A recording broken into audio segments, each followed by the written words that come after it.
Hello, magandang gabi. Putya, drain na drain ako dun sa nangyari kagabi.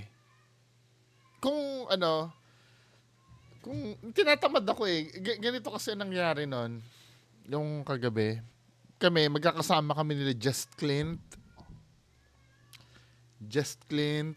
ako, si Sir Ed, si Sir Shaman Tope, apat kami. Pumunta kami doon sa isang location na hindi na pwede sabihin. Mamaya explain ko kung bakit hindi na pwedeng sabihin yung location. Ah, I think 2 oras kami nag spirit box session. After parang nung una relax pa ako, no? Pero depende sa mangyayari. Ako kasi nung spirit box session, dalang-dala ako dun eh. Pero feel free ini-encourage ko kayo maging skeptic, 'di ba? Ini-encourage ko kayong maging skeptic. Tulungan niyo ako mag-explain kung paano nangyari yung mga ganung bagay. Walang problema sa akin yun. Kasi yan naman ang advocacy ko dito sa channel eh. Kasi nung time na nag-spirit box session kami, or nakipag-communicate kami do sa dead, no? Paniwalang-paniwala ako. Magiging honest ako sa'yo. Kasi nga, mga kababayan ko, nandun kasi ako do sa lugar. Ito yung sinasabi ko sa inyo eh. Pag nandun ka sa lugar kasi, I don't know, due to personal bias, 'di ba? Alam niyo naman yung sinasabi ko regarding sa personal bias, 'di ba? Pag nandun ka at halimbawa, may ginagawa kayo doon, malamang paniniwalaan mo talaga na nandun ka. Kaya nga hindi effective yung sinasabi ng iba na kung hindi ka naniniwala, pumunta ka doon, gawin mo din yun. Hindi eh. Kasi pag nandun ka, maniniwala ka talaga. Kasi nandoon ka doon sa mismong ano eh. Tsaka involve yung emotion mo doon. Malamang maniniwala ka doon. Doon sa part na yon, maniniwala ka doon. Binanggit nga yung pangalan ko eh. Doon sa yung totoong pangalan ko doon sa spirit box session or doon sa halos halos 2 oras yon. Alam ni Just Clint yon. Ganun kahirap ganun kahirap makipag-communicate. 'Di ba? Hindi katulad nung parang nagchat-chat kayo na ang hirap. Ang daming pero siguro ikakat na lang 'yun ng alangan 2 oras na i-play din 'yun. Nasa akin yata yung footage noon, 2 oras din. Pero doon na lang sa mga best part then merong isang part doon, ininterrupt kami ng di umano'y elemento daw na galing sa labas. Ako paniwalang-paniwala ako nung gabi dahil syempre ako drain na rin ako doon kasi ano ang tagal namin ng spirit box session doon or kung ano pa man yung ginagawa namin doon. Hanggang ngayon talagang ako eh. Kulang na lang mag-collapse ako ngayon eh. Kasi sobrang sobrang drain ko talaga. As in ngayon parang hindi nga pero kailangan kong may upload ngayon kasi alam ko naman na naghihintay kayo. Kinikwentuhan ko lang kayo doon sa nangyari kagabi. 'Di ba? Pagka lumabas yung video na yon, yung session ng Spirit Communication, iiwan ko na sa channel ni Sir Ed. Bandang November pa daw i-upload niya yun eh. Or yung kay Just Clint naman, gagawa ni Just Clint ng yon, ng trailer yata sa kanya. Ito lang yung first time na na video na kahit maganda yung nangyari. Feeling ko maganda yung nangyari eh.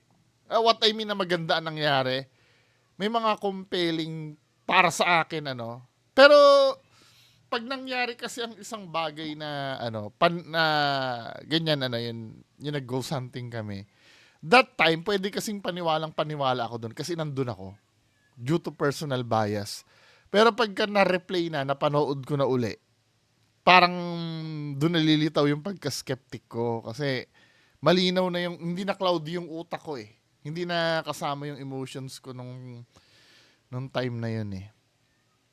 Pwede ko na mabigyan ng explanation yung mga nangyayari. Pero talaga, hanggang ngayon, inaano ko pa rin, nire-regroup ko pa rin yung mga brain cells ko para ano. Semi-spoiler, may time kasi doon na ano, na nag-establish kami ng communication, 'di ba? Parang we are about to give up na. Nax English yun na. Yung ano, biglang may nakialam daw na elemento galing sa labas. 'Di ba? Kasi anong nangyari doon, napatayo na ako doon dahil sobrang, alam mo yon, yung hindi ko na alam kung antok na ako or ano, yung parang gusto ko ng pumikit.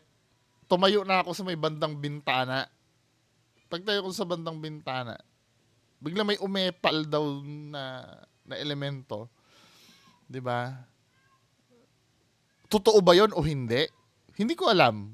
Pero ang ganda nun eh. Nung una, mild lang siyang ano, mild lang yung EMF meter na gumaganon-ganon. Then nung sinabi ni Sir Ed na something like, hindi exact words ano, parang anong nangyari, naghahamunan silang dalawa na elemento, nagwawala yung EMF reader. 'Di ba? Kung ano ka, anuhin, pailawin mo hanggang pula yan. 'Di ba? Yung command niya, gumaganon. 'Di ba? Nangyayari lang kasi 'yon kung may ano, may radio na pumipindot noon na pagka ginaganon. Pero I assure you, 'di ba? Sa bangkay ng mga magulang ko, walang radyong pumipisil doon. Kasi lahat ng staff nandun eh. Nanonood sa amin habang ginagawa yung session na yon. Talagang nag-aano yung EMF. Maganda siya, no? De, pero kayo, bahala kayo. Baka may maisip kayo. Baka naman doon sa may... Kasi doon sa likod ng location na yon, may palayan doon eh. Malay mo, may magsasaka doon na nagre-radio. At will, di ba? Di ba pag skeptic ka, makakaisip ka ng mga ibang, ano, sa bandang 3:00 ng madaling araw, may nagra-radyo dun sa... Anyway, mga kababayan ko, ito pa, may isi-share pa ako isa. Ito importante to, no? Doon sa pinuntahan namin kasi kagabi, nagpaalam kami doon sa caretaker. Tandaan niyo, ang caretaker ay hindi may-ari. Hindi may-ari yung caretaker. Nagpaalam kami doon sa caretaker, hindi talaga siya pumapayag. Ang tigas niya. Hindi siya pumapayag talaga na pwede kami pumasok doon. 'Di ba? Hindi siya pumapayag. Pero pumapayag siya. Ang gulo, no? Hindi siya pumapayag pero pumapayag siya. Kaya lang risk namin 'yon kung excuse me. Kung makita 'yun ng may-ari. Risk na ano namin 'yun. Kami may problem doon. Total, dito ko lang naman sasabihin ano. Hindi ko naman sinasabi ko ano yung lugar na yon, di ba? Bahala kayo diyan. Sabi gano'n nung ano. Na ano eh, pinapayagan kami pero hindi kami pinapayagan. Confusing, di ba? Confusing. Kasi yung caretaker, mabait naman talaga. Mabait yung caretaker. Ang problema, binababoy ng mga ibang pumupunta doon yung location. Galit na galit yung may-ari doon dahil sa mga pinagagagawa nila Master Gala at Aga si Ching. Galit na galit yung may-ari. Kasi kung ano mga pinaggagawa nila doon, pinaggagawa nilang istorya doon. Katulad doon ano, sinabi morgue daw yung morgue daw yung ilalim ng establishment na yon. Hindi pala, kantin pala yon. Ito yung sinasabi ko eh. Ang pinag-relayan lang nila ng information yung kung sino man Poncio Pilato na hindi naman talaga yun ang totoong caretaker.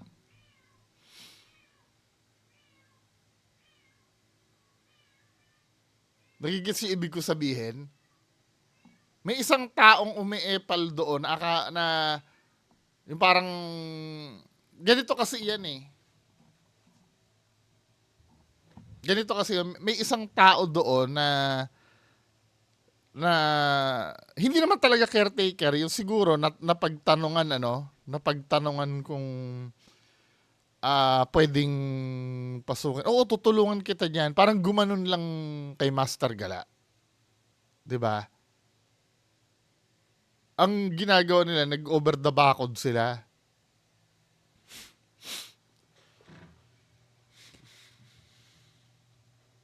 Kaya tuloy kahit yung buong barangay team doon, gustong-gusto kaming tulungan. Pati mismong yung caretaker, hindi na nila magawa dahil baboy na yung lugar. Paano nila nabababoy yung lugar?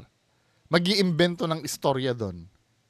Then may ibang vlogger na susunod doon, may pupunta, magsisigawan daw doon sa loob. Naririnig ng ng mga kapitbahay doon. 'Di ba? Nung nagsisigawan sa loob, syempre kakalat na yung lugar daw na yon ay ganon. Paano pa mabebenta yung property? 'Di ba? Ganito pag nakapasok kayo sa isang location at wala naman kayong formal na paalam, huwag niyo ipakita. Huwag niyo huwag niyong ideklara kung ano yung lugar na yon. Or siguro hindi naman dineklara kung ano yung lugar, no? Huwag niyo ipakita yung itsura, yung identifiable.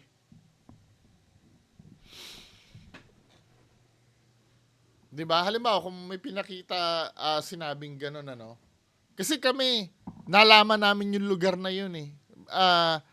Dahil do sa visuals eh na pinakita sa vlog eh. Kung di seryoso yung gagawin, 'di ba? Actually, tingin ko do sa caretaker open naman kahit sinong mag-vlog dun eh. Kaya lang yung sasabihin nyo lang kung ano yung totoo. Kung meron. Pero yung wala. Naiintindihan yung ibig ko sabihin. Tapos ito pa. Ito, direct ako sasabihin ayon sa reliable source, hindi ko sasabihin kung sino. Grupo daw nila Boss Rino ban na sa kung saan-saang lugar. Narinig ko kagabi. Kaya kinlose na sa public ang Bilya Epipanya dahil sa grupo nyo. Sasabihin naman ng iba, ano masama na ginagawa nila Boss Rino? Nagmumukbang lang. Yun na nga eh. 'Di ba? Kung walang kakwenta-kwenta yung gagawin nyo doon, ito na-appreciate ko naman para sa mga fans nila Boss Rino. Na-appreciate ko naman yung gusto nyo mangyari na masaya. Pero dahil sa pagiging masaya kasi, yung tema ng mukbang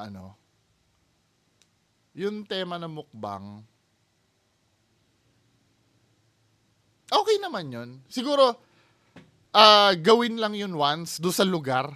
Gawin lang yun once siguro, okay naman. Pero yung gasgasin nyo yung lugar na mukbang, solo mukbang. Tapos, alam nyo yung nangyari. May mga vlogger na international na galing Singapore, hindi na pinapasok kasi nadala na. Yung susi sinurrender na sa may-ari mismo.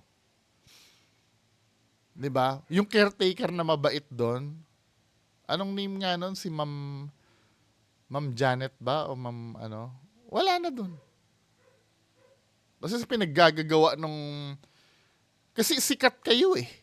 Nakikita yung katarantaduhan na pinaggagawa nyo doon eh. 'Di ba? Mas nakalusot pa nga yung yung kagrupo ni, naalala niyo yung bugok na kagrupo ni Donsky doon na nagwawasiwas ng upuan. Mas brutal yon kaysa doon sa pagmumukbang, di ba? Pero yun, hindi napansin kasi maliit lang kasi ang channel nun. Hindi naman malaki ang viewer nun. Pero kayo kasi, ito yung sinasabi ko, pag ang subscribers nyo ay malaki, may responsibilidad na kayo eh. 'Di ba? May responsibilidad na kayo na maging matino. I don't know kung totoo yun, ano. Sinabi sa akin, reliable source, ban na daw kayo halos, hindi naman sa lahat ng location, ano. Siguro yung mga hindi pa kayo nakakapunta. Actually, dun may kwento nga eh. Sa bandang Cavite, hindi kayo pinapasok, di ba? Kasi ban na kayo. Napanood yung mga pinagagagawa nyo doon sa lugar.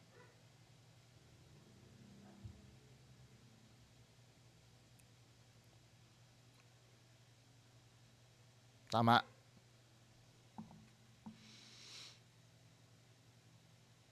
Tapos gagalit kayo sa akin na ano, sinasabi ko yung totoo. Ngayon kung kukontrahin nila, di kontrahin nila. Ako, yung mga nakakausap ko reliable. Isang example doon yung sa Cavite, di ba? Hindi kayo pinapasok doon. Hindi ko na babanggitin kung saan sa Cavite kasi nga yung reputasyon nyo, ano na, dahil sa ginagawa nyong inuulit ko hindi masama yung pagmumukbang eh. Hindi masama yon. Pero yung kasing palalabasin, kasi men, ganito kasi ang nangyayari eh. Yes, nagigets ko magmumukbang kayo sa haunted na lugar. Siyempre, dahil haunted yon, matatakot nga naman kayo dun. Kita ko din, di ba? Kaya lang yung gagamit ng ghost tube doon, tapos sasakin yung ghost tube na parang bumababa yung value nung property. Di ba?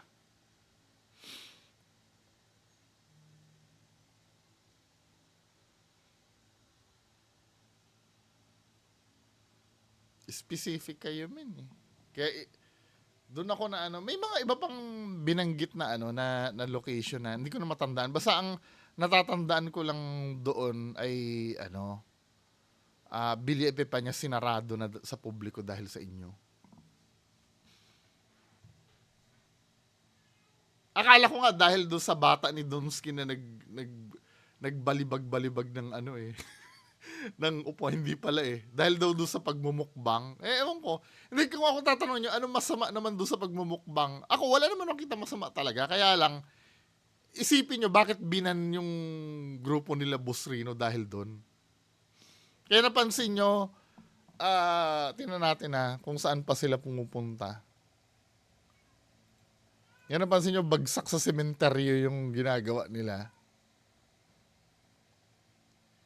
Tingnan nga natin.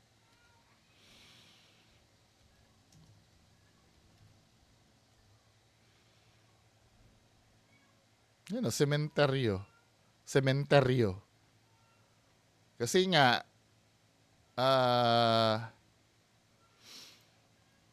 wala nang mapuntahan sa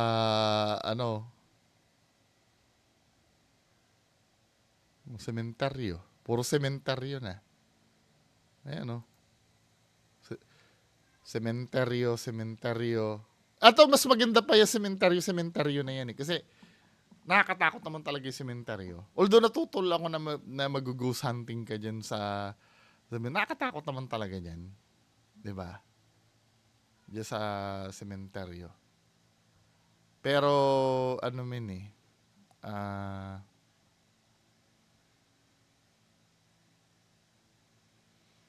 katulad nito,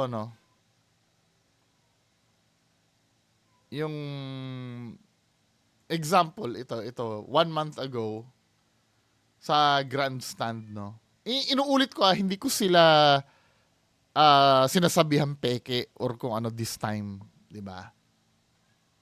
Or sinasabi ko po yung totoo. Di ba?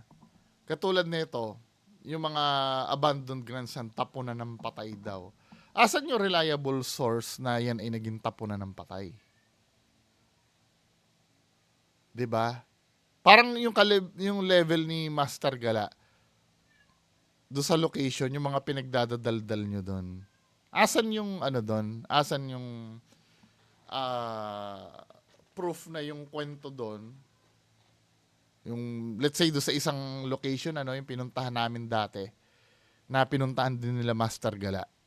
Let's say, paalaglagan ng baby yon. Asan yung proof nyo doon? Na kinwento lang? Hindi ba kayo makakapagpagawa ng research na legal ba sa ospital gawin yon, men? Basta na lang kayo magbibitaw ng ganyan. Okay lang sana kung may taga dyan kayong in-interview na, oo, may tapunan po ng patay dyan na nangyayari. Tapos yung in-interview nyo, mababack up pa ng barangay. 'Di ba? Kasi kayo mga vlogger na to, lalo na yung mga yung mga matataas ang subscriber. Kayo na yung mga modern day journalist eh. Marami kayong follower. Most of the time yung sasabihin nyo, gospel truth yan sa mga fans nyo. May responsibilidad kayo pag mataas ang subscriber nyo. 'Di ba? Iisipin nyo dapat yung mga maniniwala sa inyo. 'Di ba? Ang pinakamalupit do si Agassi Ching. Men, yung pinagagagawa nyo na ganun. Maaaring nag-e-enjoy yung mga follower nyo, pero sana may isip nyo naman yung iba na gustong magseryoso. Yes, I know, kaya lang, ito yung sinasabi ko na kapag wala naman do sa lugar, sabihin yung wala. Para pwedeng may susunod pang iba. Hindi yung lahat na lang, alam mo yun?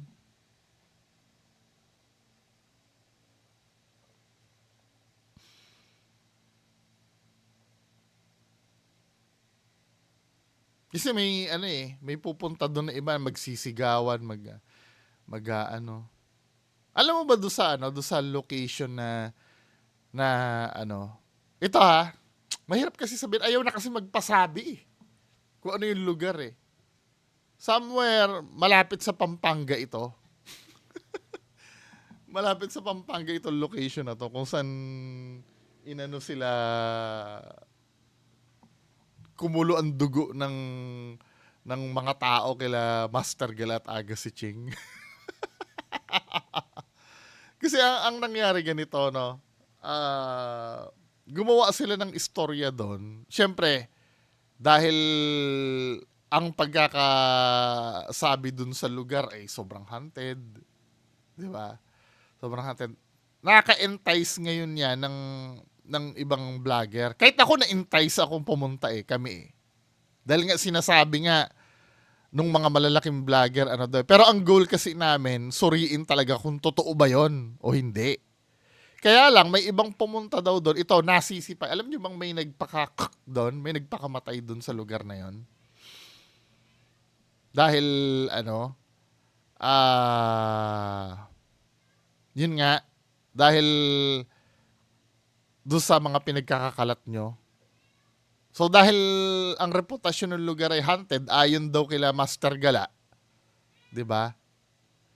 Kaya hindi malayo magkakakaso kayo sa ginagawa nyo 'Di ba? Illegal na yung pagpasok do sa loob. Magkakalat pa ng fake news dahil nga sorry medyo lutang talaga ako kasi drain ako So pagpasok doon sa loob nung mga sumunod na vlogger, merong isang grupo sigawan daw ng sigawan doon sa lugar. 'Di ba? Kasi nga doon sa napanood kila Master Gala, hindi na siya hindi na siya yung totoong pag-ghost hunting Kasi kung mapapanood mo yung video na pinapanood sa amin, na sinundan yung ginagawa nila Master Gala doon, ang ginagawa lang doon sa lugar, sigawan ng sigawan. Wala namang talagang totoong investigation Papasok doon sa loob ng hindi makabuluhan yung ginagawa. Anyway, mga kababayan ko, hindi, bahala kayo. Bahala kayo kung ano yung kung may intindihan nyo ko o hindi. Pero please lang. 'Di ba? Kapag ka wala ng lugar na mapasukan ng mga ghost hunter, kasalanan nyo yun. 'Di ba? Ito kasi yung masama doon eh. What if gusto nating malaman, pero nung nag-investigate kami, hindi naman pala dahil sa vlogger yung ano.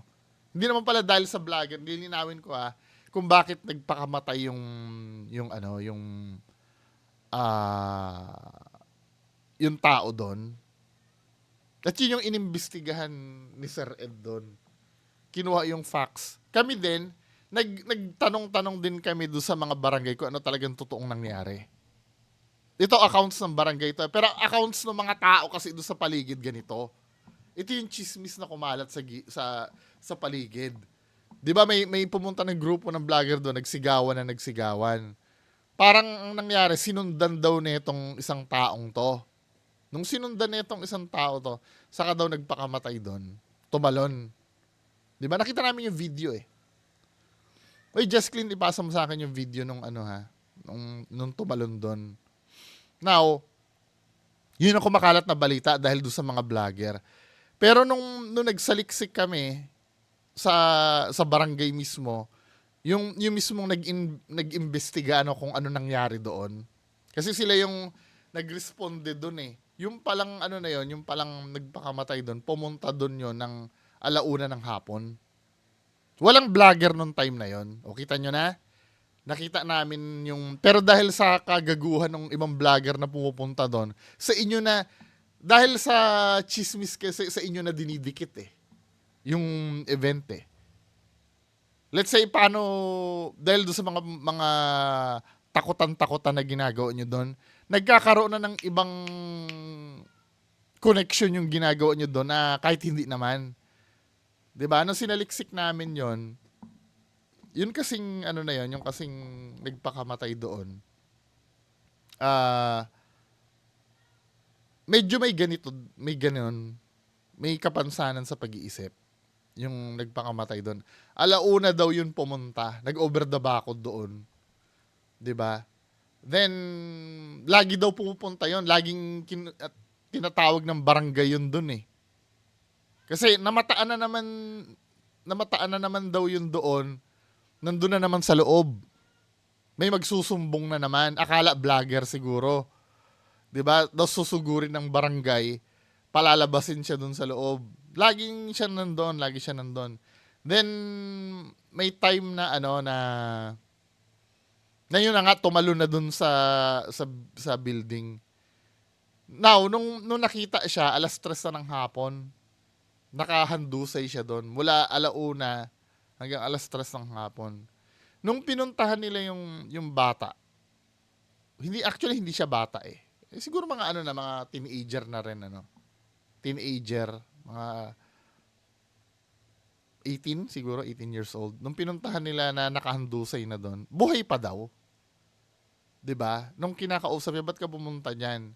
Ang sinasabi daw, may kaibigan daw siya doon sa loob. 'Di ba? Nag-aalay nga siya ng Skyflex doon eh. Doon sa loob eh. May kaibigan daw siya doon sa loob. Sabi niya gano'n. At yun yung inimbestigahan namin nung gabi. Kung bakit siya ay na-drag doon sa, 'di ba? At yun ang aabangan niyo sa channel ni Sir Ed. Ako siguro hindi ako nag-focus doon eh. Doon sa case na yun eh. Pero para yatang nahapyawan ko, no. Sorry if all over the place yung dahil lutang talaga ako ngayon. 'Di ba? Naglabas lang ako ng sama ng loob doon sa mga vlogger. Actually, wala naman yung karapatan sumama ng loob pero I feel bad na ang tingin tuloy ng mga tao, yung mga magvo-vlog doon ay pinagkakaperahan lang talaga yung lugar. Well, hindi mo maikakaila na minsan yun talaga ang purpose, pero sana ang pagvo-vlog doon ay yung seryoso, 'di ba? Hindi yung pinagkakakitaan lang. Kung pagkakakitaan nyo man sana yung isang lugar, gawin nyo makabuluhan yung ginagawa doon. Kung hindi naman talaga ako ghost hunter, huwag nyo hypein yung lugar. kung gusto nyo ay magmukbang, let's say, gusto nyo mag-content, mukhang unique na idea naman kasi talaga yon, yung magmumukbang ka sa nakakatakot na lugar. 'Di ba? Magandang cool idea yon. Ang gawin nyo doon, magmukbang na lang kayo siguro. 'Di ba, i-enjoy nyo. Kung may maramdaman kayo doon, may na-capture sa camera yung kaluskos o ano, bonus na lang yun eh. 'Di ba? Pero yung anong nangyayari kasi, magmumukbang, maglalagay ka ng ghost tube dyan, na alam mo sa sarili mo, yung mga words na binubuga ng ghost tube na yun, ay in-upload mo din. 'Di ba? Alam mo sa sarili mo, ginagago mo yung mga tao. 'Di ba, mag-upload ka doon ng word na kalbo. Tapos pag lumabas yung kalbo doon sa ghost tube, matatakot ka doon sa word na in-upload mo. 'Di ba? Hindi ko pinipigilan ang kahit sinong mag-vlog ng gusto niya, ano. Pero ang magsasuffer kasi doon yung ano eh, yung mga susunod. Or kahit hindi pumunta doon, lelabelan ng ganun eh. Parang ganito yan, ano. Ay, yung lugar dito sa amin, binaboy ng vlogger eh. Then may isang vlogger na napanood, na sa ibang lugar niya napanood, ano, magiging iba na yung dating. Wala, nang gagago lang yan. Katulad doon sa lugar namin, pinapasok ng mga yan eh. Kahit na hindi naman kasama yung tinutukoy niya. Eh dahil pare-parehas na vlogger, ganun na rin ang tingin sa iba. Diba? Na kung tutuusin, maraming mga vlogger na may kabuluhan ng ginagawa, katulad nila Zarkaro, ano, dinidiscuss yung history ng lugar. Diba? Although na minsan may konting pagka-OA, 'di ba? Pero alam natin yung lugar, ito pala ay dating ganire. Accurate yung information, 'di ba? Hindi yung hugot sa hangin.